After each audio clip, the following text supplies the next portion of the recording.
All right, we will call to order the BZA for Wednesday, June 26th. Please rise for the Pledge of Allegiance.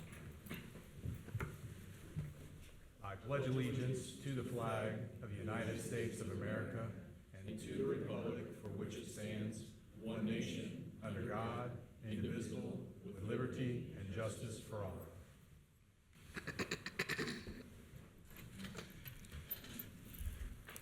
Thank you. I'll give you a quick brief explanation as to what's going to transpire tonight. So we've already called the meeting to order. We're getting ready to do a roll call. After that point, we'll swear anyone that plans on speaking this evening. Then we'll hear the case. We'll open the floor to the applicant, and at that time, the public portion, they'll have an opportunity to speak for or against the appeal. And then we'll call for a motion to close the public portion. At that point, we'll ask questions of anyone that came forward for the podium. Specifically, if you had a concern, we might want to get a little bit of clarification. And then after that, we'll vote on how we'll proceed with the appeal. After that, there'll be unfinished business, which I see none. We'll approve minutes. I see none. Then the next meeting will be announced, and then administrative matters, which is none, and adjournment. We expect this evening to be fairly brief. And if it does get heated, we will ask you to leave. And we'd like to be, business like this is a quasi-court, and everything that is done here is recorded for that purpose. We do a roll call vote, please. Mr. Bartolt? Ms. Owens? Present. Mr. Shupp? Here. Mr. Sydow? Present. Mr. Roberto? Present. I notice Mr. Bartle's not here. We would seat David DeMoss for his position.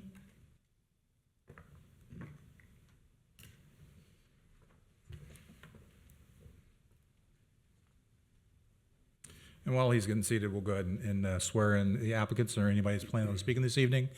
Will you please stand and raise your right hand if you plan on speaking this evening? Do you swear or affirm you will tell the whole truth and nothing but the truth before the zoning appeal? Say, I do.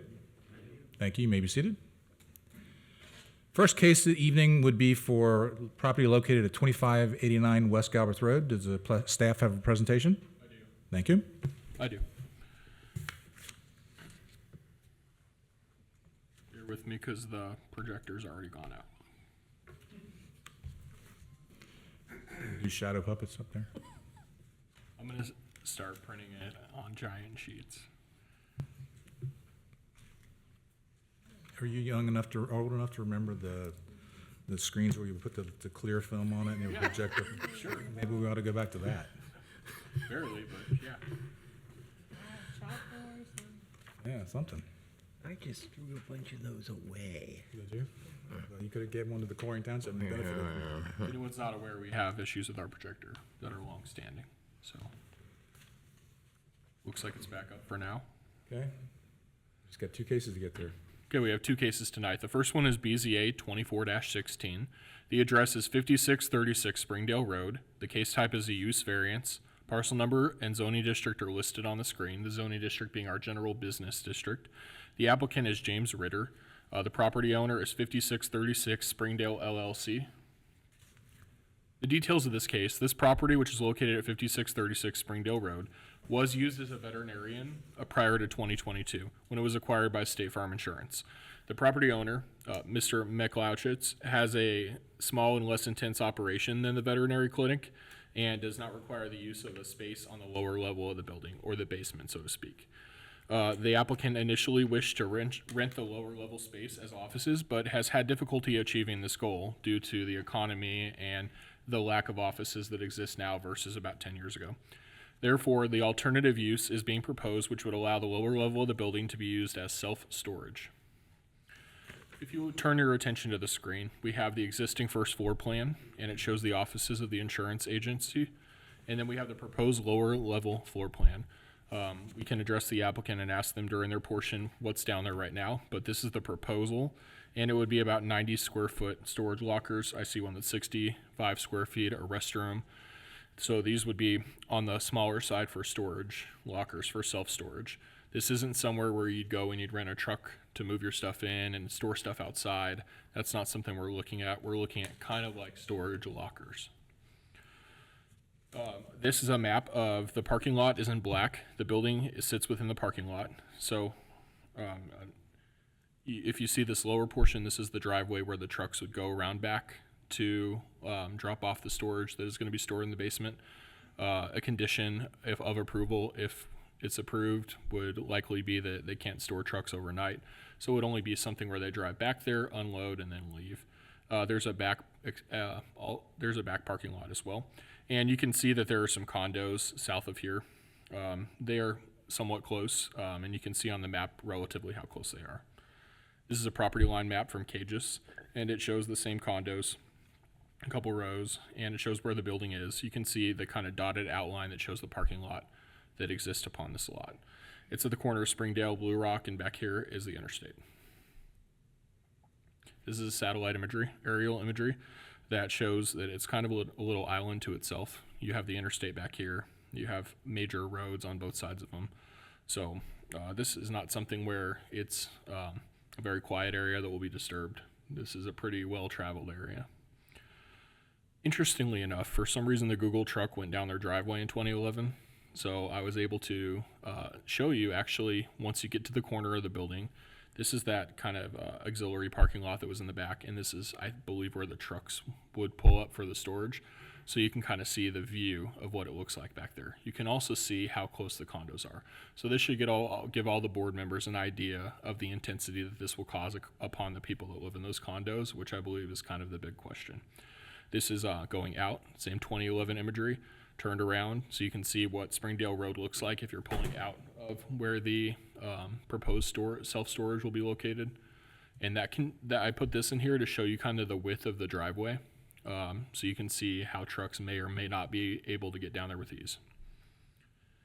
This is from 2011. This is showing the building. The driveway is on the left side of the building, so I think we all understand how you go back down and around to get into it. There is a door down there.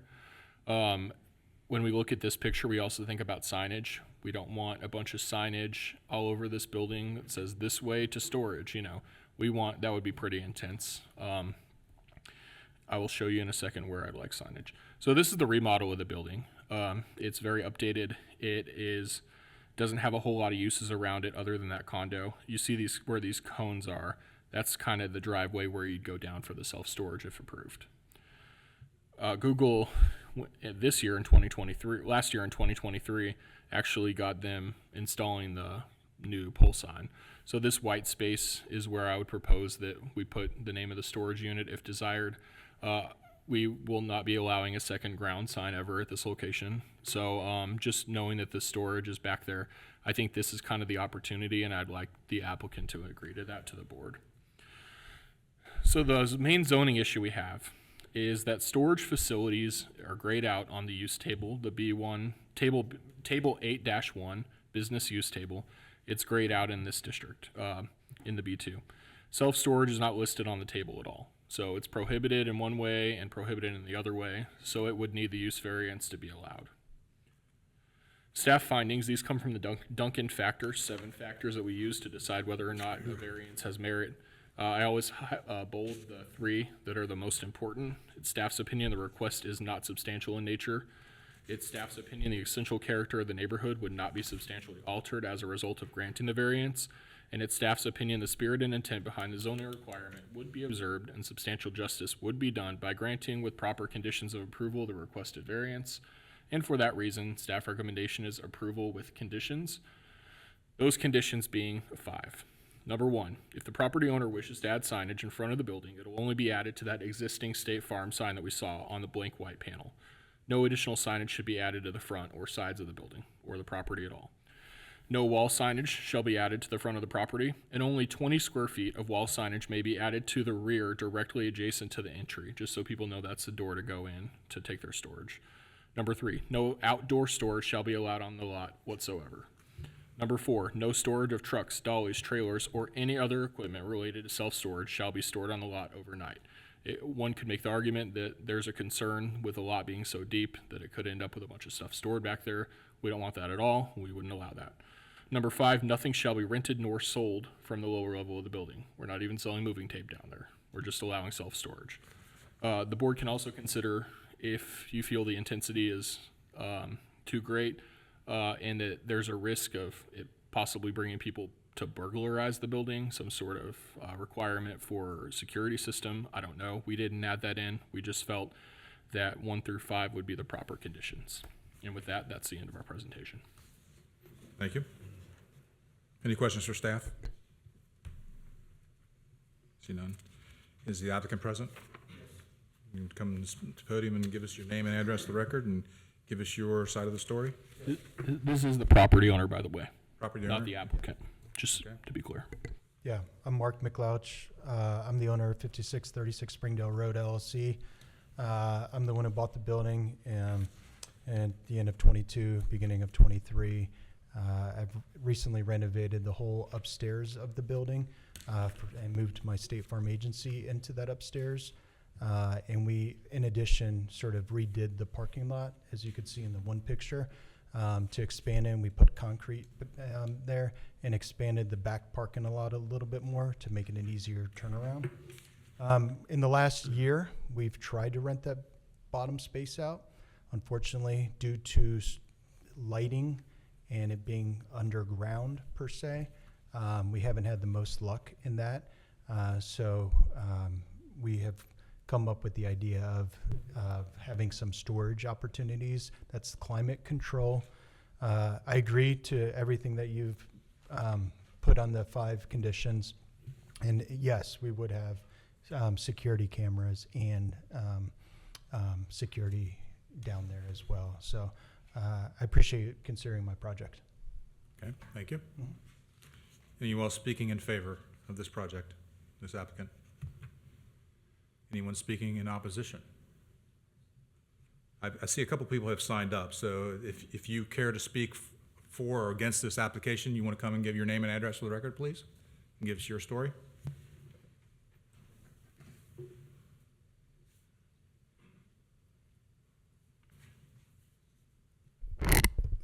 My name is James Nichols, and I'm the president of the association that's next to the insurance agency. And I, first of all, just want to tell him that, Mark, I think you've done a wonderful job with the building, and I like how it's going. My only concern is this by self-storage? Is this by individuals?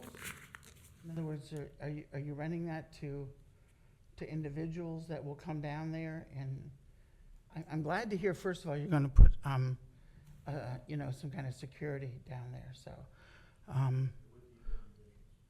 and if we were thinking there was some trouble there, who would we contact? Yourself? Okay. I might need to get your phone number then. I mean, as the president, I know some of the other association members are going to ask questions, and so those are the only questions that I can think of right now.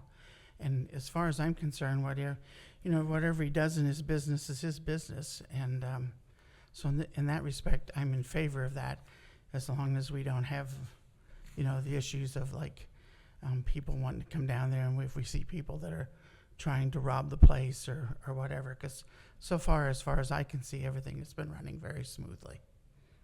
And by the way, I live at 5638 Springdale Road. Thank you very number much. 9. So, Thank you, sir. okay. Anyone else speaking against or for this applicant? We had 2 people sign up. There was also a Mark. Okay. All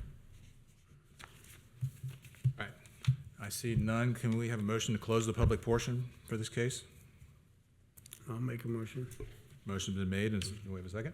I'll second. Any discussion? I see none. Roll call vote, please. Mr. DeMoss, Yes. Ms. Owens, Yes. Mr. Shupp, Yes. Mr. Sydow, Yes. Mr. Roberto. Yes. Mr. Seidel, do you have any questions for anyone that spoke today? Yes, I have a question for Mark. The entrance, the people you rent this to, their entrance, would they have a key to the door, or how would the door be operated, or how would they get into the building at night or on the weekends, or? Come on up to the podium and answer the question, please. We would put a keypad on the bottom, which each tenant would have their own code to it. That way we know who signs in, and then also have security cameras on the inside of the building and on the outside of the building as well. and I see a staircase, but that leads to the upper floor.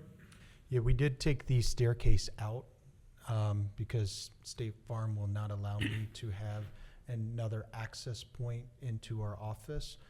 So we took the stairwell out that went from the first floor to the basement. Okay. Right. No further questions. Mr. Shup? Yeah, I do, Mark, thanks. I like the idea of the electronic keypad, and you can, I assume with that mechanism, you'll be able to determine how long, when they came, when they left, and how long they were there, as well as back up with the cameras. Perfect. The other question I had was, what will be the hours that people will be able to access? Will this be 24 hours a day, or will there be a cutoff at night where they can't come in past certain hours or a certain time in the morning? Right. As of now, we thought it would be 24/7 access. As you know, most people sometimes don't move during always the most convenient times, or need access to something, so we weren't going to limit that to them. But, you know, if that's an objection, we could consider something. Okay, that's all I have. Okay. Ms. Owens? So my questions more or less were about the security as far as the door. So you're saying there's not a separate door, there's just entries into the actual storage unit? So no, in the base, so when you come around the parking lot and the sort of driveway, it comes and brings you around to the back. There's a separate entrance down there that would allow you to enter the building from the basement. And then each storage unit would have their own door with their own key, you know, code to that as well, in addition to the main door as well. And then how would you handle the actual like management? I know like a lot of storage facilities have someone on site during certain hours. Is it gonna be separate management, or are you gonna be the person or someone from your team that actually manages the rental of the spaces? Yes, I would be responsible for that. And my office is currently occupied Monday through Friday, above there from 8 a.m. to 6 p.m. So we would have somebody during the work days there at all times. But then weekends and nights would not be somebody there as well. And then also I've kind of seen some storage units where there's an eviction. And so when that happens, there will be items. Is there a certain place where those items will be stored, or, you know, it's kind of close to the condo property. So I just wonder how you would handle that if someone's not paying, and then you'd have to evict them and then kind of leave their stuff on the property. I don't have an answer to that. I'm just going to be honest, but I would never leave stuff outside of the property and make that property look undesirable, or to make it look unprofessional, especially when I have several clients coming into that complex every single day. So I would say if somebody was evicted and they left their contents in a storage unit, I would have a contract made up where everybody would sign, where probably at some point after non-payment, we would take control of that property and be able to, dismiss it at that point. Okay, thank you. Mr. DeMoss? I have no questions. I have more of a statement than I have questions. So because I own storage units, you don't know what you're in for. You really think you want storage units down there? You don't know what you're in for. I have about 500 toilets. Would you like to buy a toilet? I really have an objection with the fact that we're changing a B2 to an industrial. That's really what this piece of property would become. And so you guys don't realize that this becomes in perpetuity. It becomes with the property forever. So I really have a problem changing the zoning from B2 to an I, guys.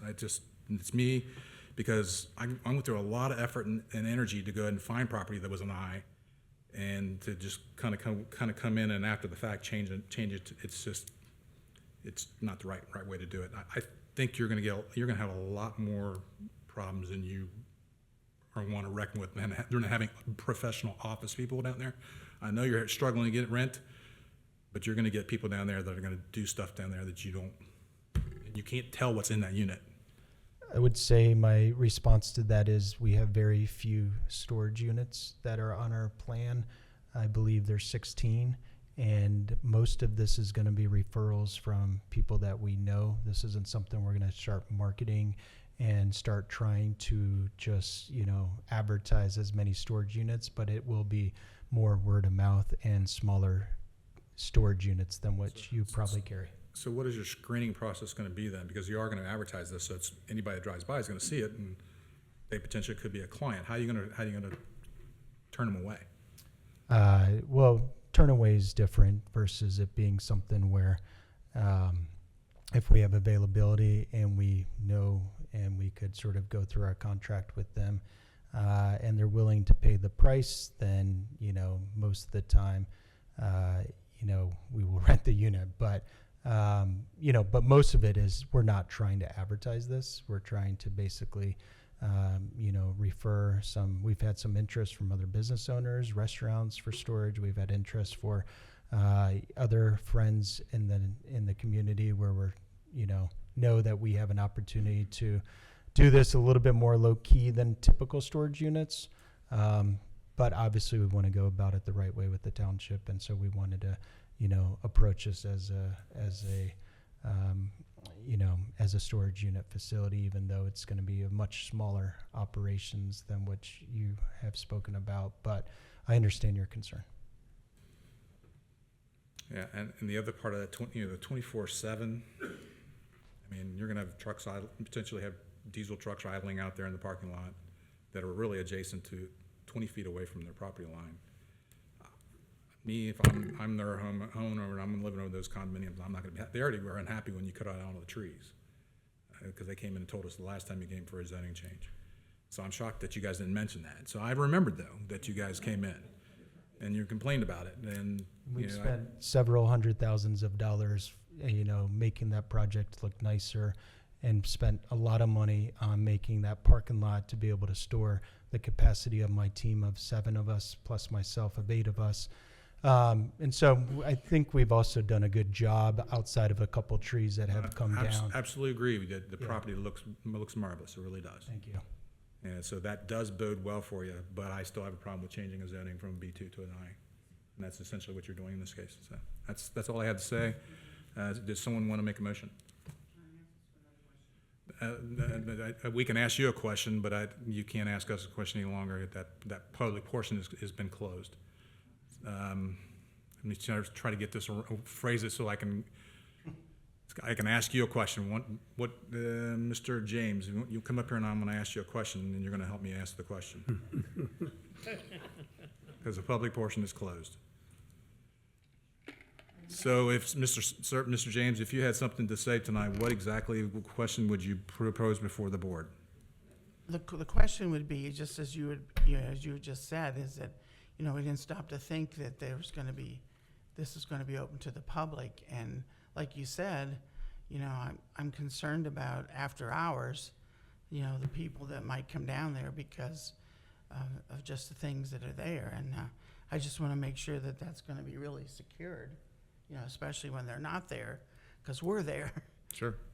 And I understand after you speaking, I'm thinking, yeah, those are things that we're all going to be concerned about, and who would we contact? So in that respect, I'm now kind of swaying not in favor of this, but only because, I'm the representative for the association. Yes, I understand. But anyway. All right, thank you. Thank you. All right, does someone like to make a motion?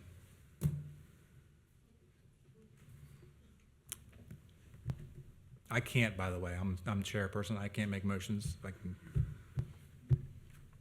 Anybody? Can I ask you a question? You can ask me a question. Okay. How much would it affect the practicality of this being a successful business enterprise if it was limited to the hours of 7 and 11? I don't know how much is what that, but I can tell you from, you and I both know, you change a B to an I, his property value goes up probably double. Because it's now a property that can be utilized with very limited restrictions. Can I just, for clarity for the record? Go ahead. Not changing the zoning. Effectively, it's You more are of an making a industrial storage unit, so what is deemed only available in an I space Right. is what you're gonna be making the space. So now forever, it can always be an I, it'll always be that storage. Correct. But it'll still be a B2 zoning, just so we're clear. B2/I. I mean, in essence, because you're allowing the storage. Yeah. If we change storage into a B2, then it's clear, but that's not how our law is written, our code is written. So how would that affect, I don't know, I mean, I think that would be better for the residents. If they were doing it during business hours, at least they're not gonna have a diesel truck out there idling at 2 o'clock in the morning.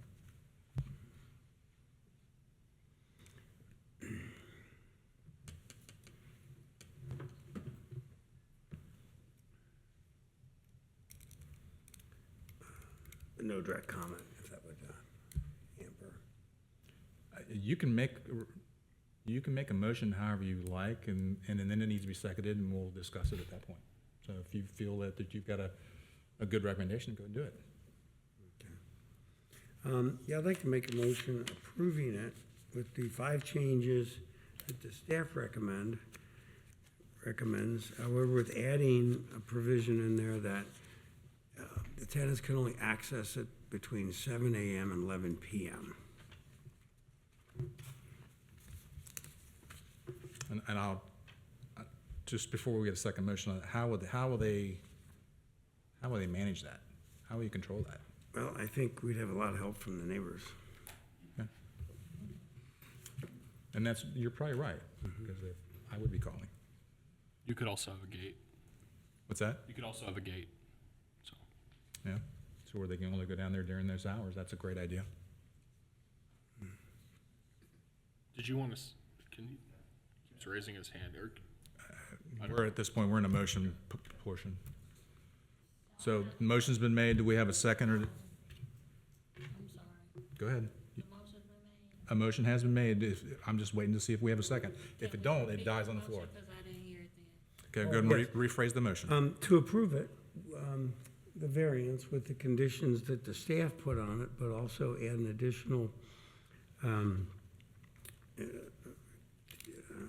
additional variance with another condition stating they can only be accessed by the tenants from 7 a.m. until 11 p.m.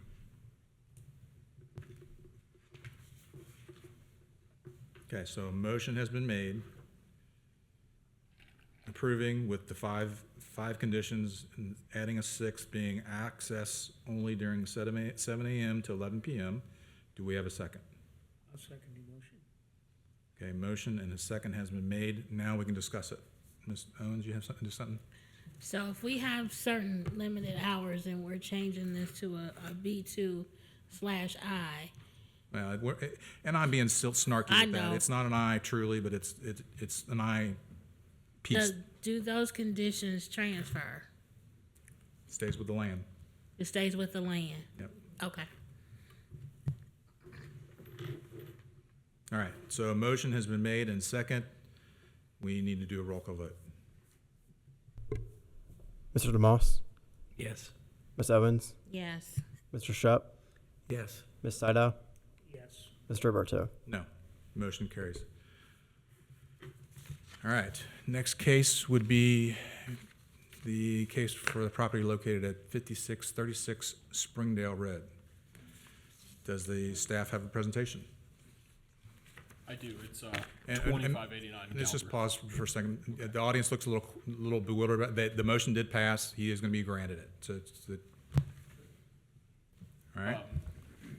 So the variance was at 2589 Galbraith Road. I think Oh, that's excuse why me. they looked at Excuse me. I've read in the order differently. I'm part problem. of it. All right, 2589 West Galbraith Road. You're correct. BZA-24-17 is at 2589 West Galbraith Road. The case type is a variance. The parcel number is listed on the screen, and it's in our B1 neighborhood business district. The applicant, Setar, Bagbanian is also the property owner. Okay. The property in question, which has a long history of vacancy and short-lasting uses, is being proposed as a new bar or community social space. The applicant stated that he believes it's a good use for the area, but the area has many different residential and institutional uses that are in close proximity to the proposed bar, which we'll see later. Only the front portion of the building is proposed as a bar, while the back portion will be used as private storage for the property owner. The rear parking lot also, the property owner claims will not be used, but this calls into question whether or not enough parking would exist on the site in that condition.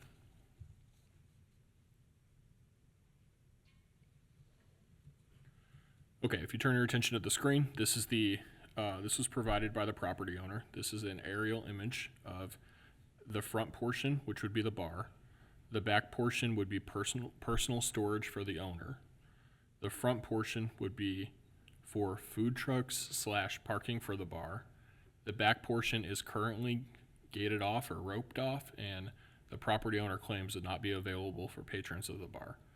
Back here, we start the multifamily residential property. On this side, we have a house that's also owned by the property owner / applicant in this case. He claims he'd like to redevelop the house eventually, but that's not part of this case. We have multifamily across the street down here as well. This is the property lines, so this shows the property in question, and you can kind of see the back parking lot, the back portion of the building, the bar portion, the front portion. Across the street is the former Aldi / Light of the World Church. And then we have car lots and gas stations and other similar uses around. This property up here, I believe they're here, and this is a multifamily residential building. The property back here is a multifamily residential building. You see this little box on the screen? Well, and that would be this barn. So that shows the proximity between the proposed bar and the multifamily residential. This is the driveway for the multifamily residential. And you can see all that just in satellite view. Okay, I've never done this, but this is just to show how many different types of uses are surrounding this. So we have what is proposed to be a church and approved to be a church around here. We have a multifamily here and behind. We have several houses, and then we have houses down here that don't really have easy access to this area, but will still be in close proximity. So this is really a mixed-use neighborhood kind of area.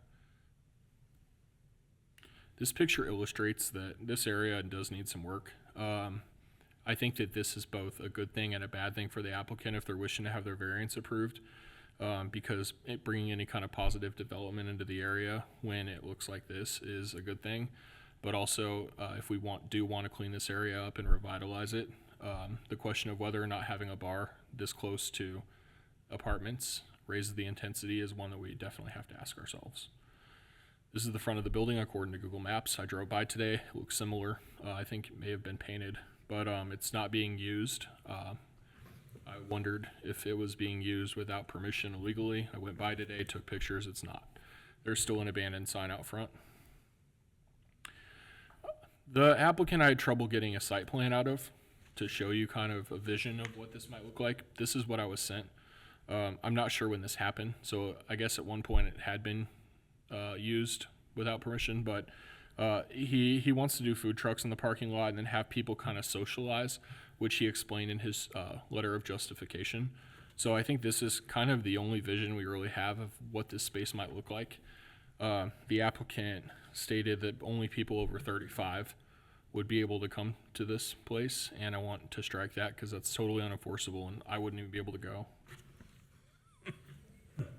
The zoning issue that we have. I can't go either. Sure. The zoning issue we have are bars and taverns. Remember from the last case, if it's grayed out in the table 8-1 business use table, then it's not a permitted use.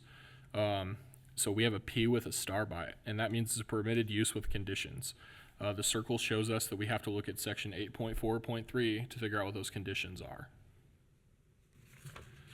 And it states bars and taverns may be permitted in the B1 district, which this is in, when there is a minimum setback of 50 feet from all lot lines and that are adjacent to a residential zoning district. Such setback shall apply to all parking areas and structures except fences. The proposal will put the parking lot on the property line and 15 to 20 feet from the nearest structure at the most. I didn't go measure, but I measured from cages. And we look at that again. It says the parking lot has to be 50 feet. I know shadows are involved here, so it's hard to see exactly, but it is essentially the parking lot's on the property line. Now remember, the applicant states that he won't be using this back parking lot. So it is within the board's interpretation to say, okay, well, the bar area, which is actually the front of this building, is going to be about 50 feet or more from this property line. And that's the applicant's main argument you're going to hear. That's open to interpretation, and that's questioning whether or not he really will block this parking lot off. And maybe for now, but like Mr. Roberto stated, variance is forever. So maybe he won't, maybe he'll block the parking lot off, but perhaps another person who will be allowed to have a bar here forever, 10 bars from now, they decide to use this back parking lot.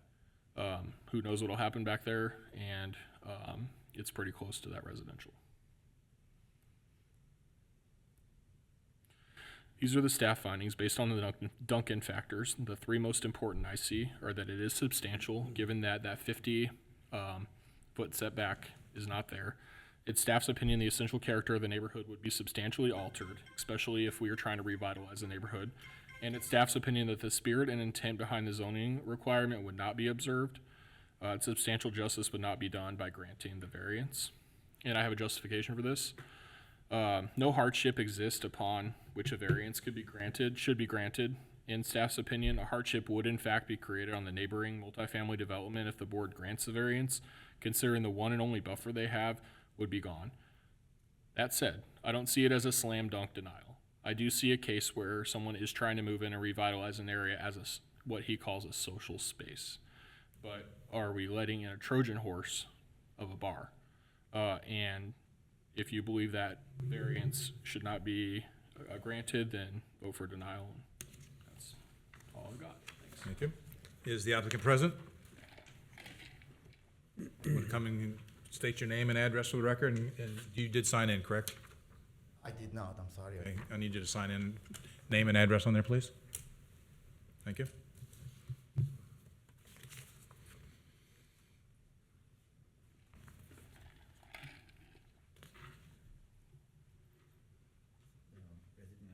Yes.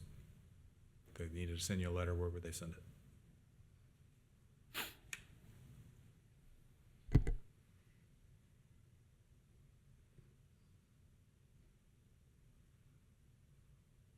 Thank you.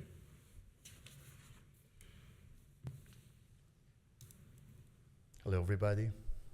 Good evening. My name is Satar Bakbanian, and I'm owner of 2589 West Galbert Road. We're looking to create a social gathering place for everybody can come in and enjoy the evening. This is not going to be 25 years old coming in and drinking, walking home drunk.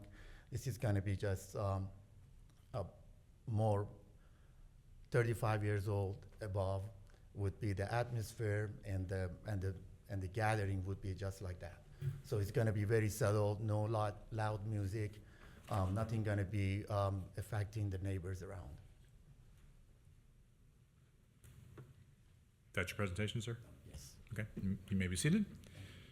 We'll maybe calling you back up, so don't go far. Anyone else speaking in favor of this application? Anyone speaking in opposition? I see 3 other people have signed up. Come forward and give us your name and address for the record, please. Thank you very much. Rick Lauer. Address is 335 West 4th Street, Cincinnati 45202. I'm an attorney. I'm here on behalf of the owner of the Wedgwood Apartments, which is directly behind the site in question. Before I begin, I just wanted to note, I really appreciate the work that you all are doing. I actually sit on my own Board of Zoning Appeals for my local community. I know it's a thankless job, so I appreciate you all hearing these cases. They're really important for the residents of the community, and I've done it a long time, and it's a tough job. So it's my pleasure to be on this side of the podium for a change. But in any event, my client does oppose this application for a number of reasons. First and foremost, I would say We just think that the zoning code was written the way it was for a reason. And we don't think it's appropriate to have a bar this close to residential property. My understanding is the applicant has submitted applications for liquor permits. I think as was said in the staff report, there would be nothing whatsoever no way to enforce the idea that only people over 35 could come, or that they couldn't walk home drunk. This area does have issues, and we're fully in favor of seeing it revitalized, but we think that, again, the zoning code was written the way it was for a reason, and that is to protect residential properties from establishments that serve alcohol, and we think that's an appropriate limitation on the zoning, that's included in the zoning code as it exists. I think there's an interesting legal issue here, and I'd be prepared to argue that, in fact, that the board doesn't even have the authority to grant a variance here, that this really is a use variance. It's actually very similar to the last case. When I read the code, I believe that at least in this location in a B1 zone, a bar is prohibited. It says you cannot locate a bar within 50 feet of a residential property, and this location is. So I think there's at least a legal argument that under 4.4.2a, which says the board shall not be authorized to grant a variance for a use that is otherwise prohibited in the zoning district in which the property is located. I think that could be read to actually limit the board's authority, and that the applicant here would need a zone change for this property. But that sort of legal argument aside, I think the real issue is, as Mr. Peters stated, there's no hardship here. There's no variance. This is just an applicant who would like to use a property for a use that's not permitted. And as we all know, a variance is really for those cases where something about the property is unique, different, and unusual, and it causes a hardship that gives reason to the board to vary the terms, and that just doesn't exist here. So for those reasons, we would request that the board deny the request, and happy to answer any questions you may have at this point or later. We'll give them later. Thank you. Thank you. And I see someone else who raised their hand to speak as well. Give your name and address for the record, please. Yeah, hi, my name is Benjamin Mahan, address 219 Solarama Court, 45238. He basically took all my notes, so Of course what he did. said, Yeah, I saw you hand them off to him. yeah, he stole it. But I'll speak. I own the property across the street, the multifamily with the white roof, 27 units over there.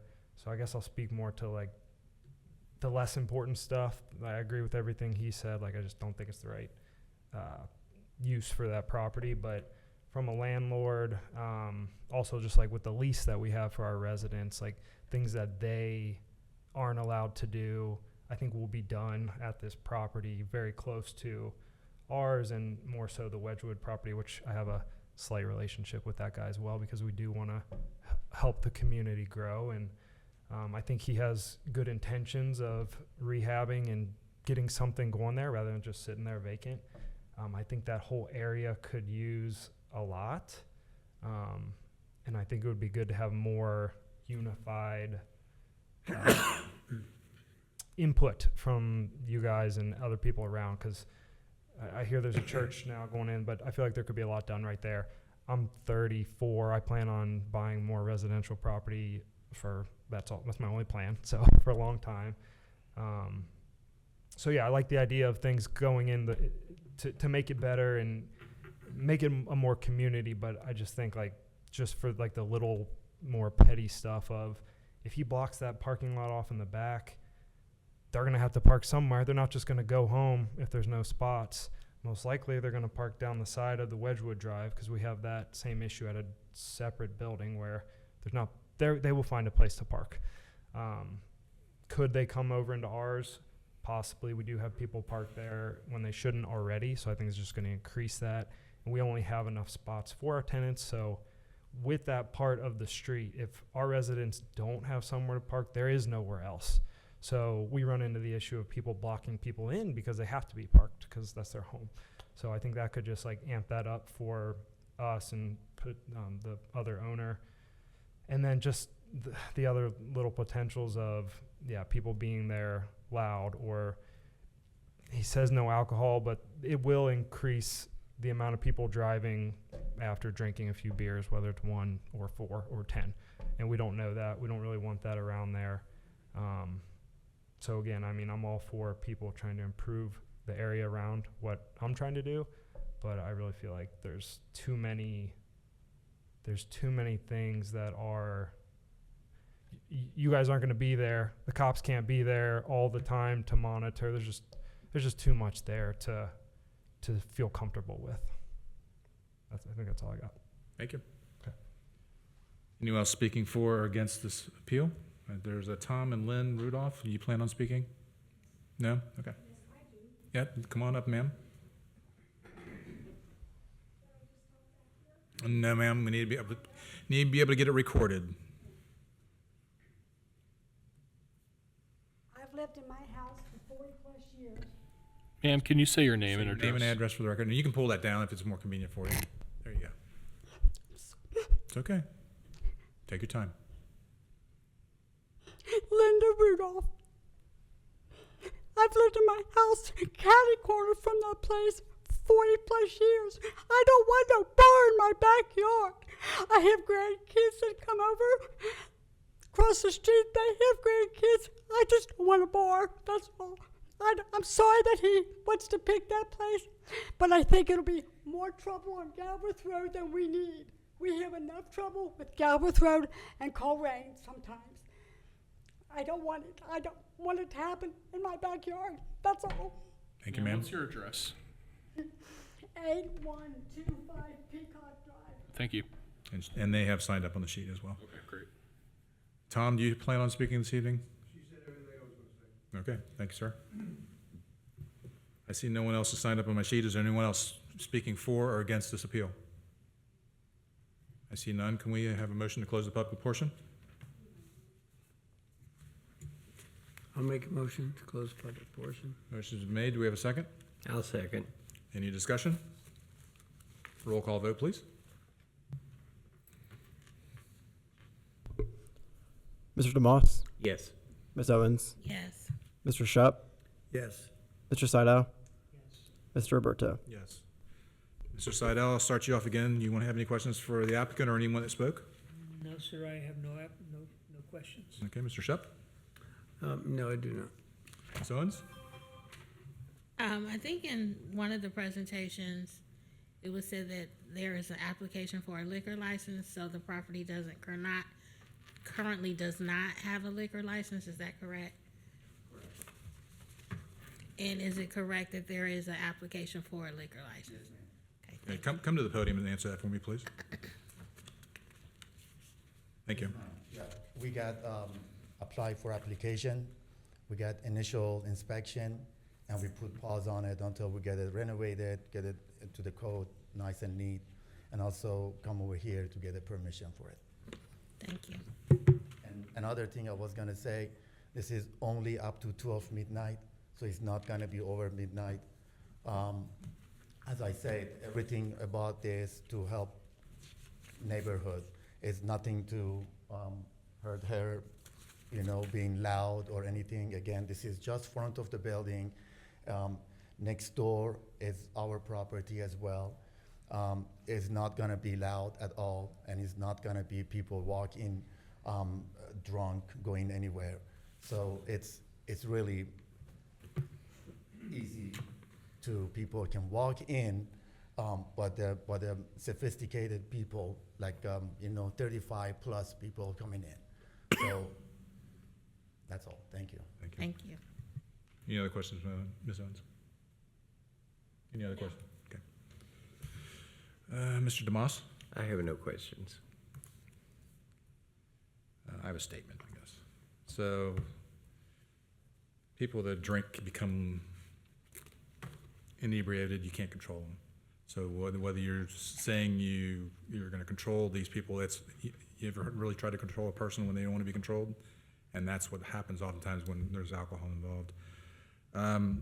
The other thing I have is you're saying it's that back lot is not to be included, but it's parceled as one lot, correct? It's one owner, one parcel. Yeah, great So question. you can't really separate the bar from the rest of the parcel. No, the back portion, if you turn your attention to the screen, of the building, he claims will be only used for his personal storage, and he claims he won't use this back parking lot. But it's irrelevant though, because the whole. Yeah, that's just what he's saying. It is one The parcel. whole thing is a bar in essence because it's on that parcel. Yes. I was just telling you what he was saying. Yeah, no, and so I'm adding clarification that Perfect. that whole space, whether it's going to be used as a bar or not, is a bar because it's one parcel. And a variance will allow a bar within whole that parcel. rectangle anywhere. And so again, that goes in perpetuity, and I know that Kennedy and all the guys next to it is a mess, and then the township is working on that, and I've been seeing that they've been cleaning it up. This would be going, in my opinion, in the wrong direction for the community. We got the little quickie stopping on the other corner that seems to be problematic. We got the church that's been working on it vacant. I know they got, they're hopefully be doing something within the next year. We've been talking to them. Yeah, so I mean, that would be nice to have that, but to then add a bar across from the church, I didn't think, can you get a liquor license that close to the church? I have no knowledge of that. I'm not a lawyer in that respect, but I thought there was some sort of restriction, you couldn't be close to a church. So I don't know. That's all I have to say. That's my statement. Anybody want to make a motion?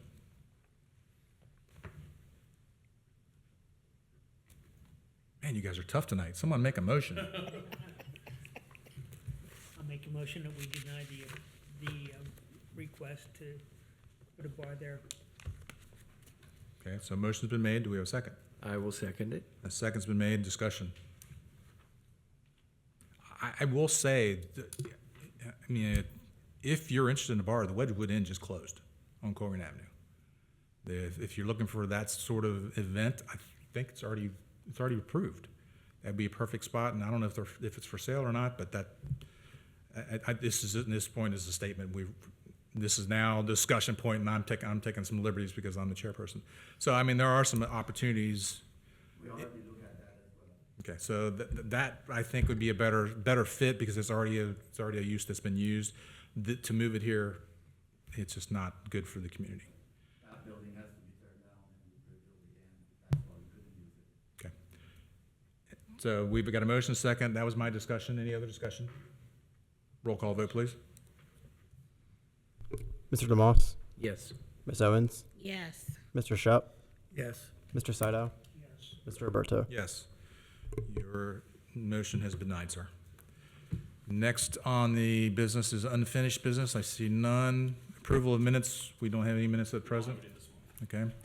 And next meeting will be August 28th now, since we did approve that earlier prior to the meeting started. July 24th. Or excuse me, July 20. Yes. 20. July 24th. July 24th will be the next meeting. In administrative matters, do we have any? No. See none? Do we have a motion to adjourn? I'll make a motion. Motion's been made. And do we have a second? I'll second the motion. You guys can fight it out. Discussion? He can have it. Any discussion? None? Roll call vote? Mr. DeMoss, Yes. Ms. Owens, Yes. Mr. Shupp, Yes. Mr. Saito, Mr. Roberto. Yes, meeting adjourned.